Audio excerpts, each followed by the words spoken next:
La Iglesia Cristiana Bethesda te da la más cordial bienvenida y te invita a escuchar el mensaje pastoral del día de hoy. Es nuestra oración que tu corazón sea fortalecido y edificado a través de la palabra de Dios.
Muy buenos días a toda la familia de Bethesda.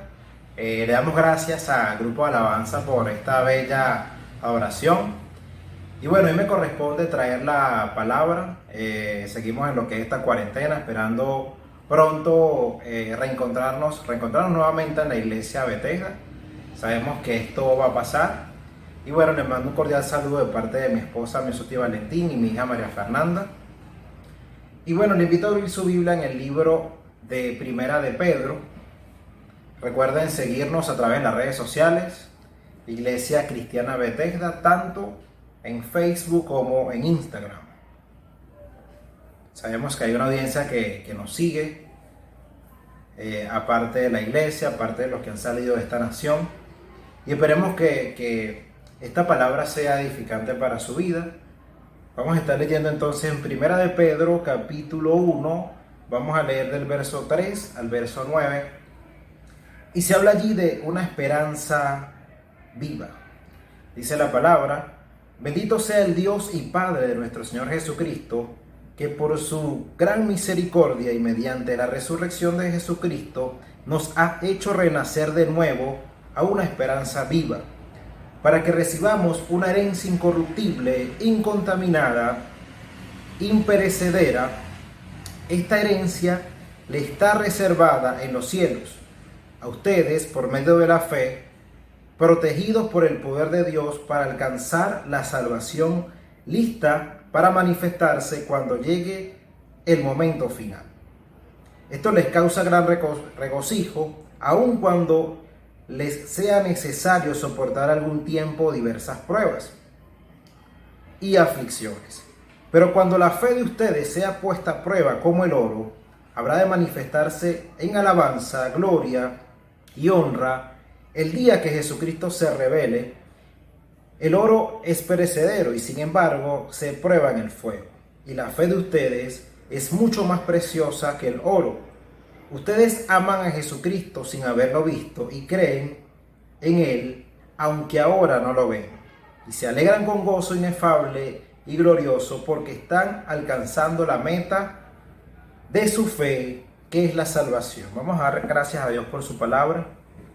Señor, te damos gracias, Dios, porque esta palabra es viva y eficaz. Sabemos que esta palabra va a traer esperanza, va a traer fe, Señor, a todos mis hermanos que están en sus casas, a todos los que estamos pasando por esta situación. Creemos que tu palabra va a edificar, Señor, así que llévate toda la gloria, toda la honra en el nombre de Jesús. Amén. Recuerdo que cuando estaba en la universidad, el profesor de educación física nos llevó al Fuerte Tiuna. Allí nosotros realizábamos entrenamientos en todo lo que era el campo de obstáculos, y se planificó un maratón desde el Fuerte Tiuna hasta la universidad porque había un acceso directo.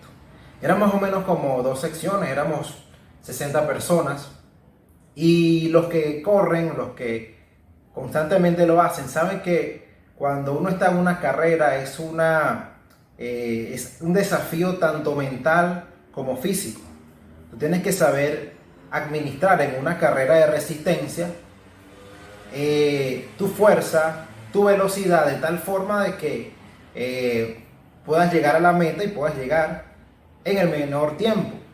Pero bueno, uno sabe y entiende que al momento que inicia la carrera, vienen pensamientos, vienen momentos donde quieres abandonar, donde a veces las piernas, ya cuando vienen esas pendientes tan altas o tan exigentes, uno piensa rendirse, te da una sed muy grande, ves como algunos desmayan, ves como algunos abandonan, ves como algunos comienzan muy bien y pareciera que van a llegar a la meta mucho antes que tú, pero luego tú comienzas y te das cuenta más adelante que ellos, digamos que claudican. Y así es más o menos la vida cristiana. La vida cristiana no es una carrera de velocidad. No se trata del que llega primero, del que va adelante, sino se trata de llegar.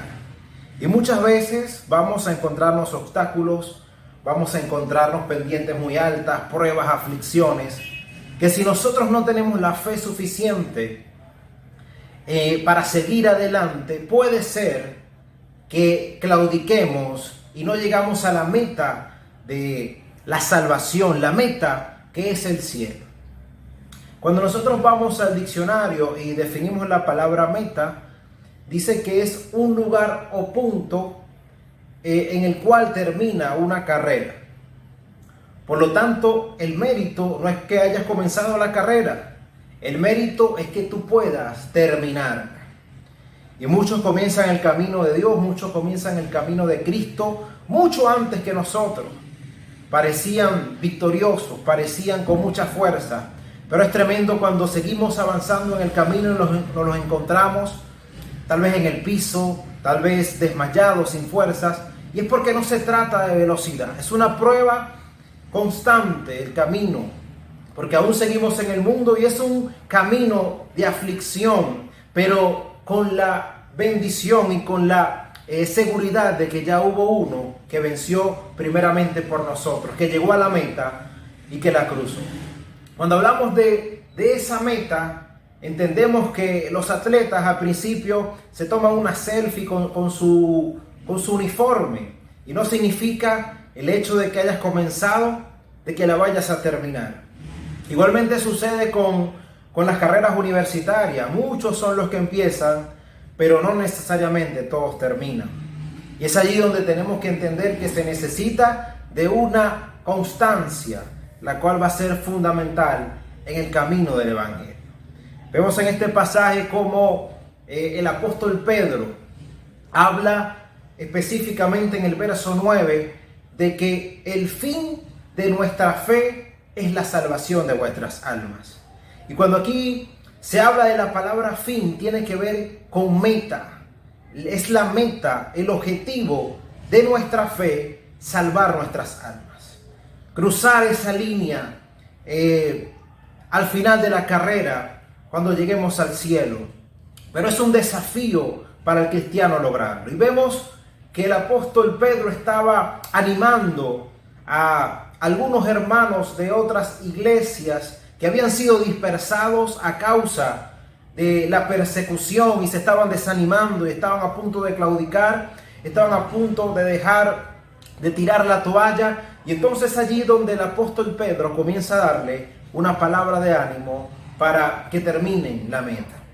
Por eso quiero hablarte en esta mañana de 5 consejos que el apóstol Pedro le da a la iglesia en general para que puedan alcanzar su meta y su propósito en Dios.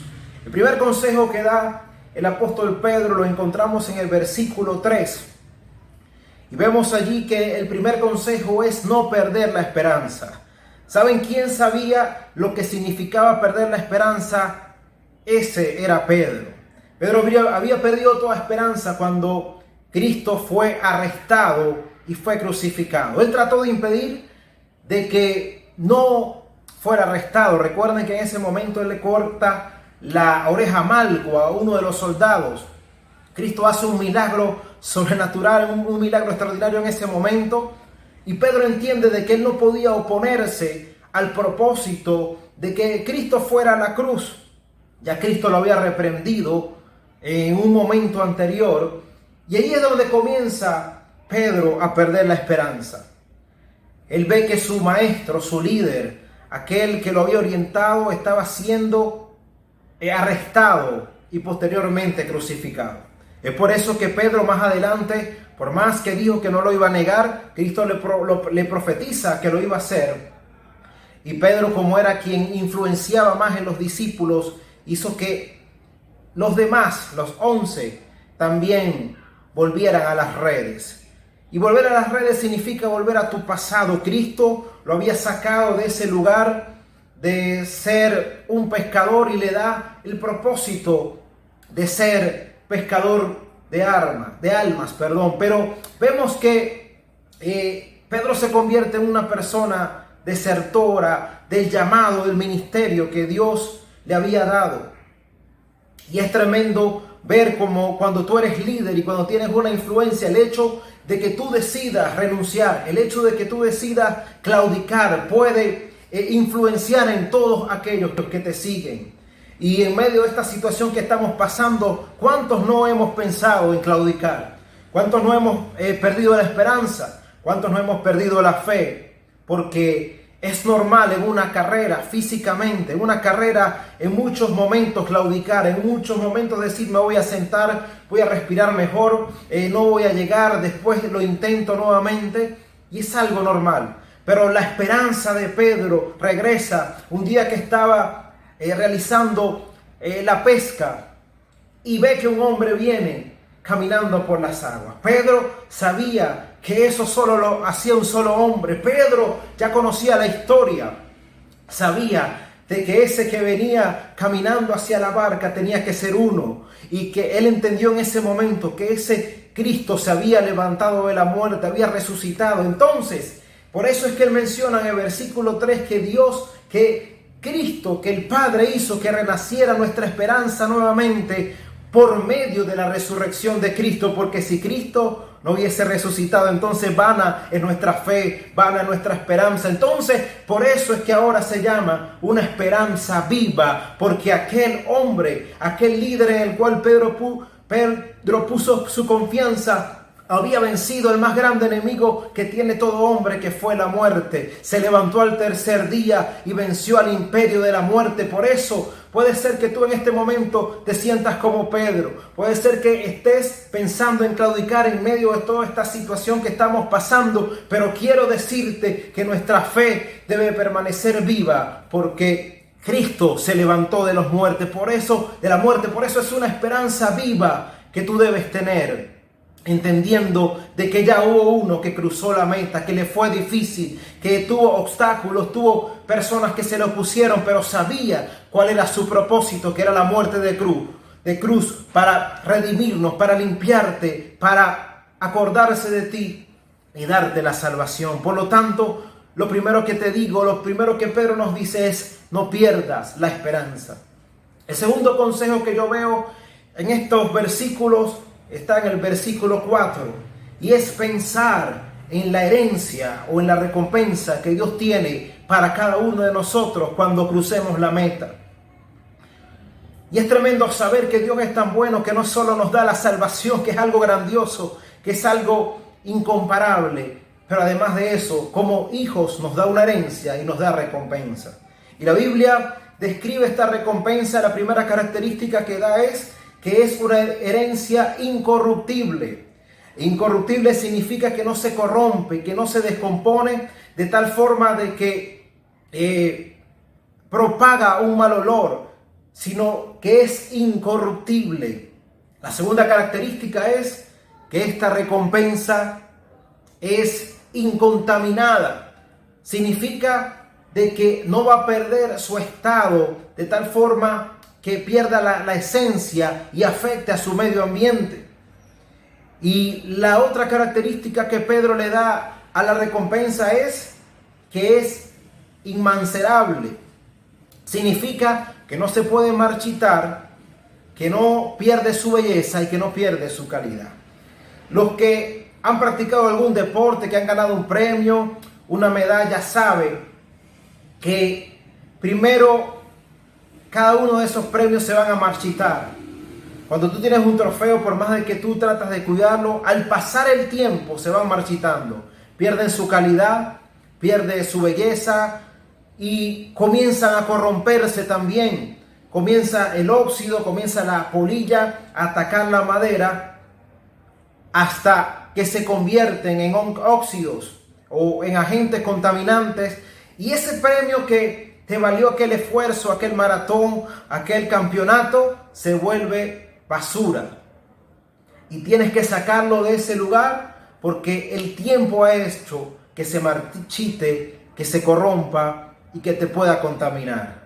Entonces, es tremendo saber que la recompensa que Dios tiene para ti, si tú llegas a la meta, si tú cruzas la barrera de llegar al cielo, si tú no te detienes, si tú no pierdes la esperanza, es que tienes reservado y preservado en el cielo una herencia que es incorruptible, incontaminada e inmancerable.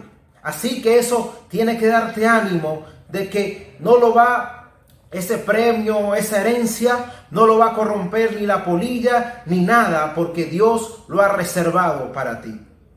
El tercer consejo que veo en estos versículos está en el verso 6, y es que tenemos que protegernos con la fe.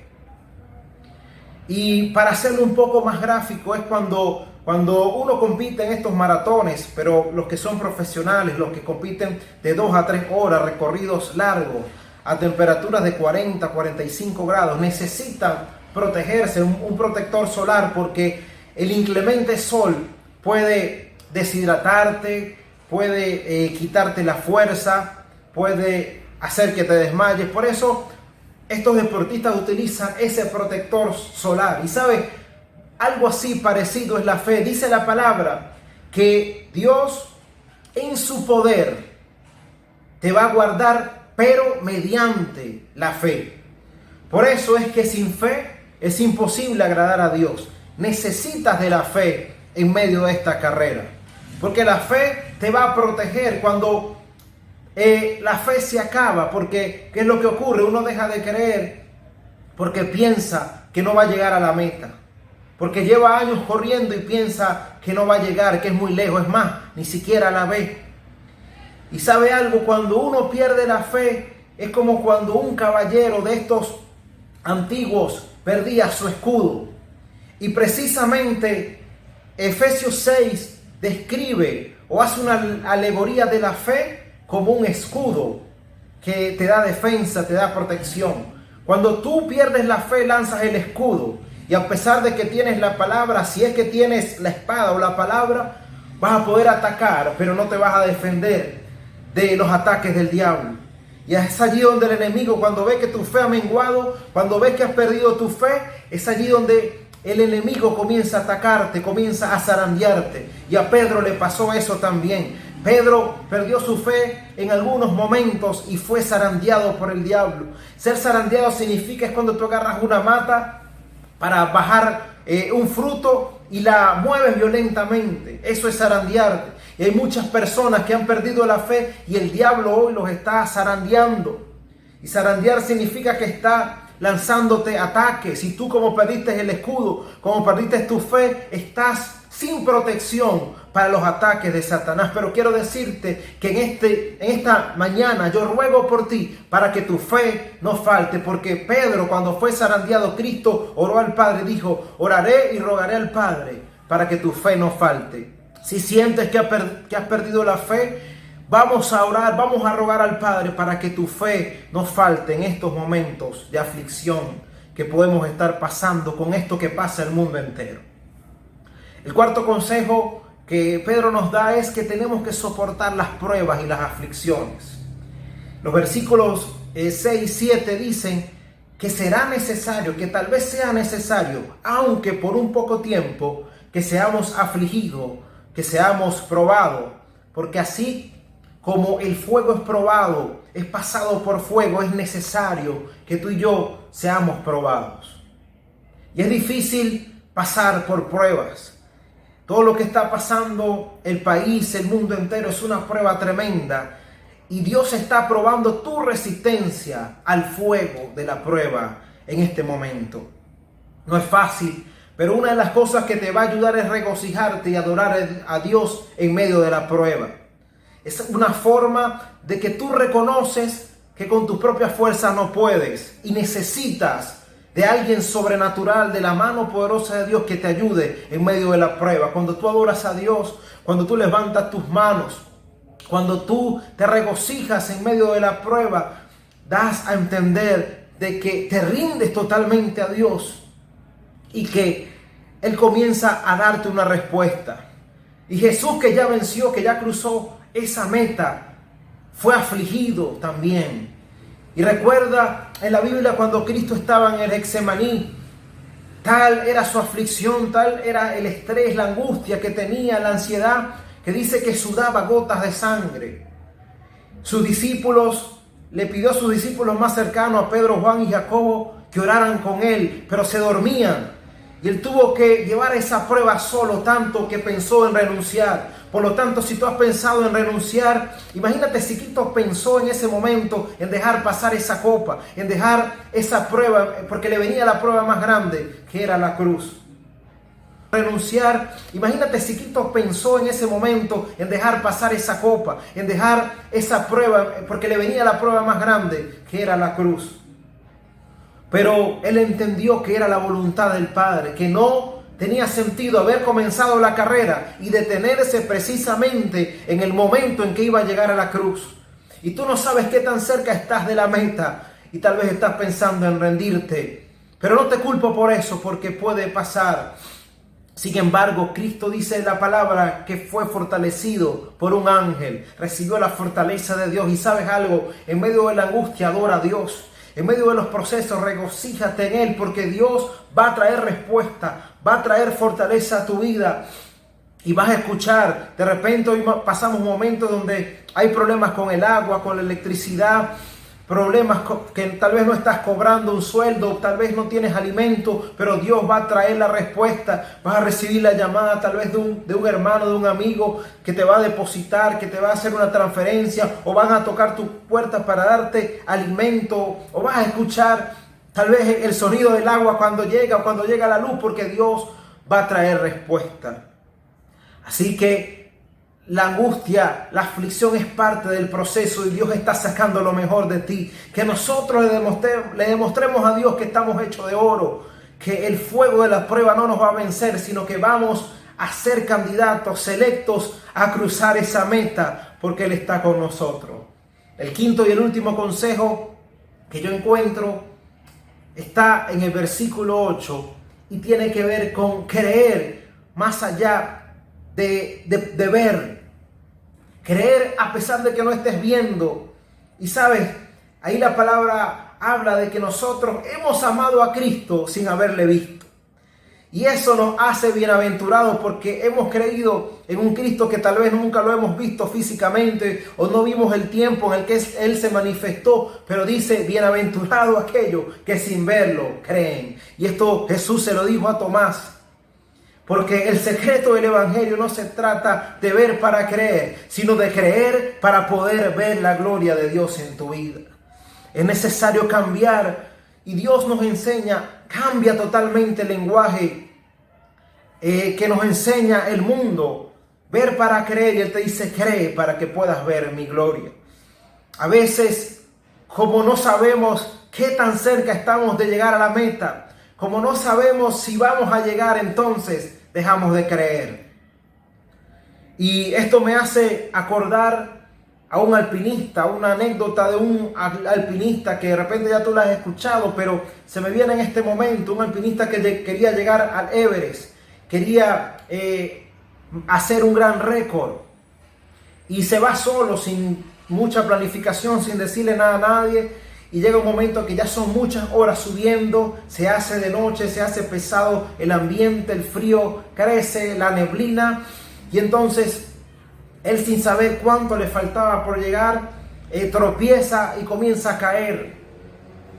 Y en ese momento que está cayendo, se logra agarrar de una cuerda y comienza a clamar a Dios y le dice: Dios, ayúdame a salir de esta situación.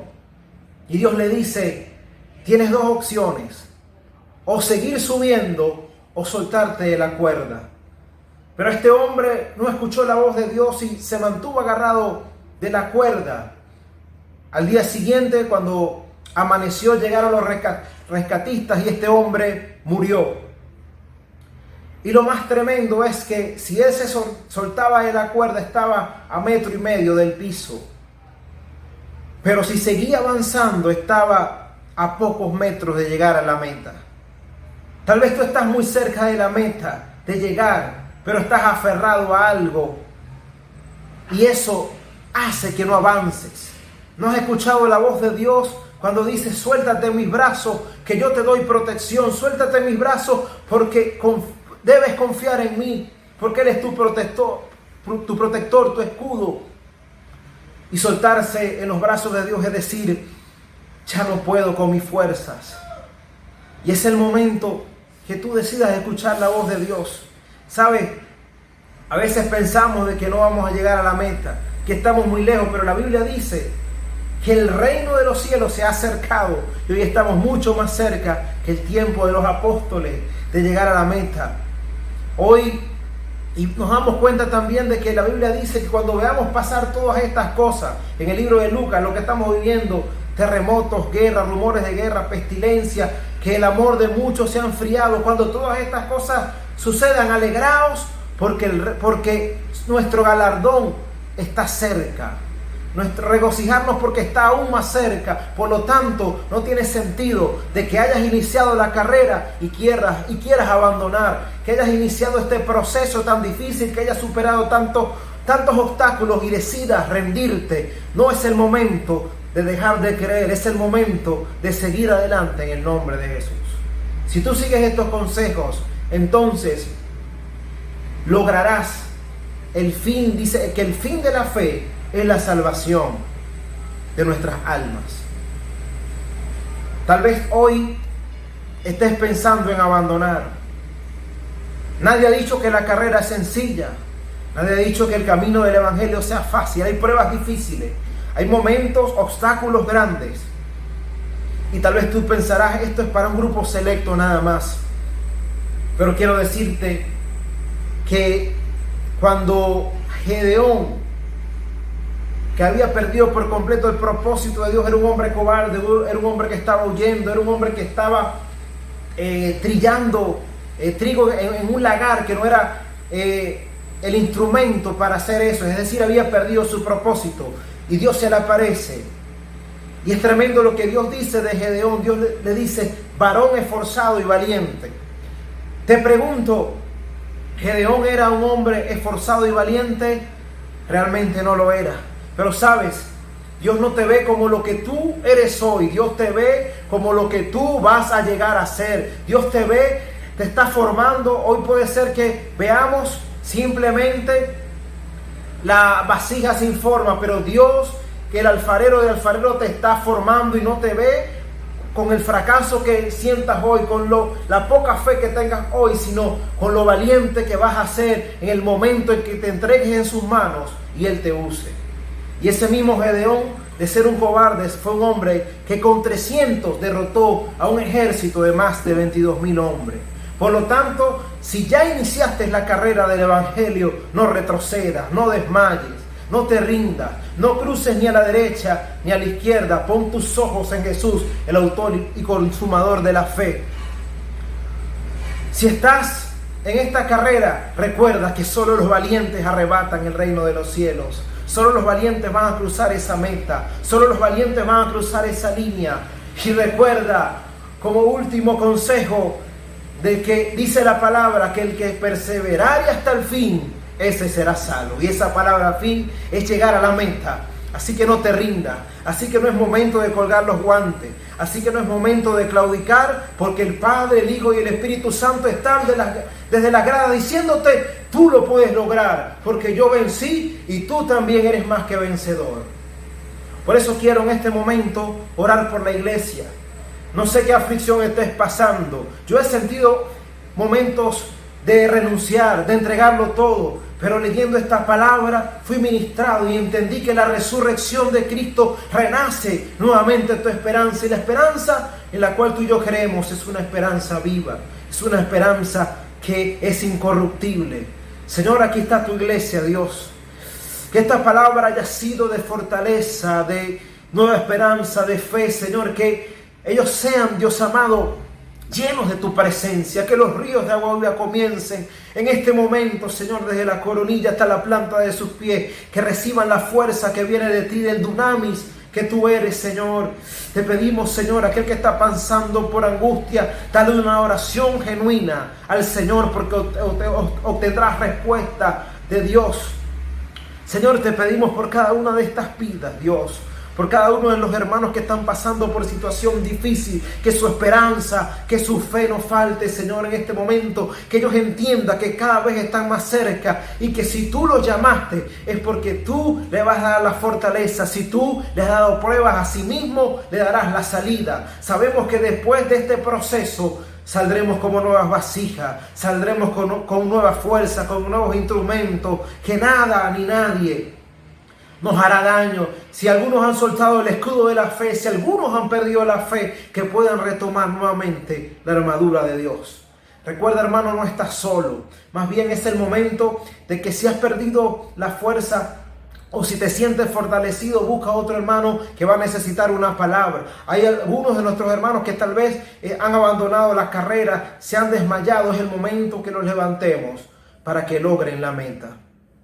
Quiero orar también por aquellos amigos que no conocen de Dios. Quiero decirte que hoy te encuentras fuera de rumbo. Hoy te encuentras tal vez sin destino, y el destino que puedes tener es una eternidad sin Dios. Por tanto, hoy yo te presento el camino que te lleva al Padre, que es Cristo. Te lo presento y te digo que no es fácil, pero Él va a ir contigo de la mano hasta llegar a la meta, porque Él prometió que estaría con nosotros todos los días hasta el fin del mundo. Por lo tanto, te pido que si tú quieres pedirle perdón al Señor y comenzar en el camino de Cristo, te pido que cierres tus ojos y repitas conmigo esta oración. Di: Señor Jesús, en esta noche, en esta mañana, he entendido que soy pecador, que necesito de ti. Me arrepiento de mis pecados. Te pido perdón, que me limpies con tu preciosa sangre, que inscribas mi nombre en el libro de la vida y que jamás sea borrado. Llévate toda la gloria y toda la honra. Gracias por la salvación. Amén y amén. Entonces, mis hermanos, el consejo es seguir adelante, no nos detengamos y que la fe y la esperanza no te falten. Dios te bendiga y que tengan un excelente día. Amigo y hermano, muchas gracias por conectarte con nosotros. Creemos que esta palabra ha edificado y fortalecido tu vida. Para peticiones de oración, puedes contactar a nuestro equipo de intercesión enviando un WhatsApp o mensaje de texto a los números que ves en pantalla. Puedes suscribirte a nuestro canal oficial en YouTube y activa las notificaciones para que te enteres de todas nuestras publicaciones. También puedes seguirnos en nuestras redes sociales y dejarnos tus comentarios. Aquí te dejamos nuestros datos para tus donaciones, diezmos y ofrendas. Recuerda, Bethesda, tu casa de misericordia. Dios te bendiga.